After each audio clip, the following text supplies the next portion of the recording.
7 Steps to Transformational Self-Love.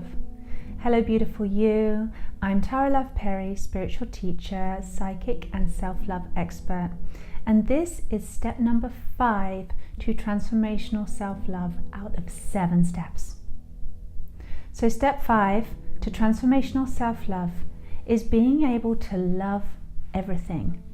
And maybe that sounds really simple, and if you haven't watched the previous 4 videos, then please just stop this right now, because otherwise it's going to be like, it won't make sense. I want you to just go back and find step number 1 of 7, transformational steps to self-love, and watch through until you get to this one. And if you have watched all of the other 4, well done, thank you so much, I love you. And in this one, I'm going to share with you like what loving everything looks like. It looks like being able to say I love you to the hideous you, the dark you, the shameful you, the guilty you, the bad you, the wrong you, the stupid you, the whatever aspect of you that you currently aren't loving. And there is a process to this, trust me. So it's not like one minute you're just angry and depressed and miserable and feeling horrible, and I just say, well, just love everything, and you say, okay, suddenly you can just love everything. Sometimes, you know, if you're really good at loving, maybe you can switch just like that. But actually love is so multifaceted, it's so multidimensional. It's not just like one thing, even though it is, it's love. But under that umbrella of love comes being able to have compassion, comes being able to respect, comes being able to, you know, genuinely embrace yourself. And to love unconditionally is something that none of us really have been taught. We all love with condition in this world. It's the human thing to do. Try to look into your life and see where you actually truly unconditionally love, and you're going to actually be hard pushed to find that. Some people say, okay, well, I can unconditionally love my children, and I'm a mother and I would agree with you. But also, if you kind of look under the covers and you kind of peek at maybe the stuff you might not want to see, you'll probably find areas where actually there's conditionality in there.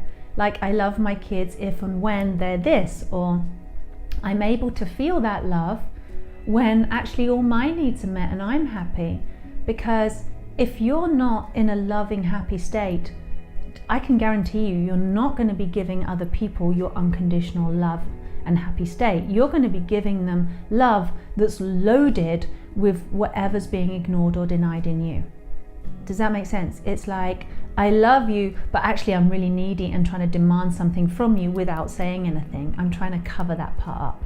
Or I love you, but really I just really want your attention more. Or I love you, please look after me. You know, we have all of these other things in the subconscious hidden. So to love unconditionally is actually something to aspire to. It's certainly something I aspire to. And the most perfect place to start, if you want to be an unconditionally loving person, is to learn to unconditionally love yourself first. Because it's true.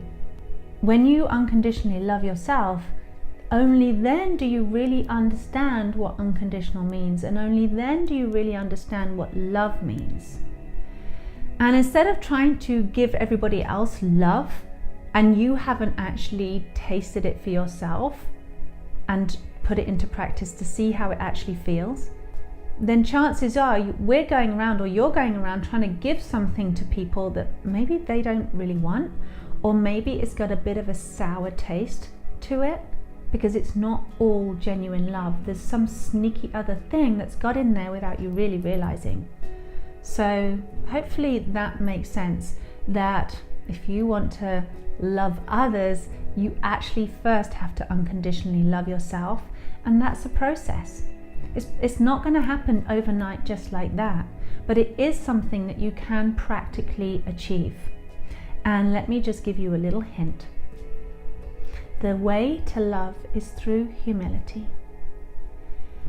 Humility is like the door that opens the heart, so that you are viewing yourself through your heart's eyes rather than through your judgmental mind's eye, if that makes sense. Because if we think we can love from up here, it's like, well, I love this, this, this, and this. That's not love. That's a tick list of what you're approving of in your mind. Love actually is all-encompassing. Love is actually the source of who you are and who I am and where this entire universe was born from. A place of absolute unconditional love, which means that absolutely everything in life, the good, the evil, the right, the wrong, the light, the dark, is all unconditional love, because it all comes from that same creative source of unconditional love. So to not include yourself in that is definitely not loving. And the most loving thing that you can do in your life is to really receive and embrace that which you've been given, that you, and learn to love yourself unconditionally. And for me, I think it's the most beautiful path to spirituality, the most essential ingredient as well to your personal development and your personal growth. So see how that works out for you. See if you can practice loving yourself unconditionally. And if you want to know more, then please click the link below and that will take you to the next video, step 6. And if you've liked this one, then please hit the like button so that other people can see that it's also useful. And if you haven't done so already, please subscribe. And I so much look forward to seeing you on the next video. So much love, and I'll see you soon.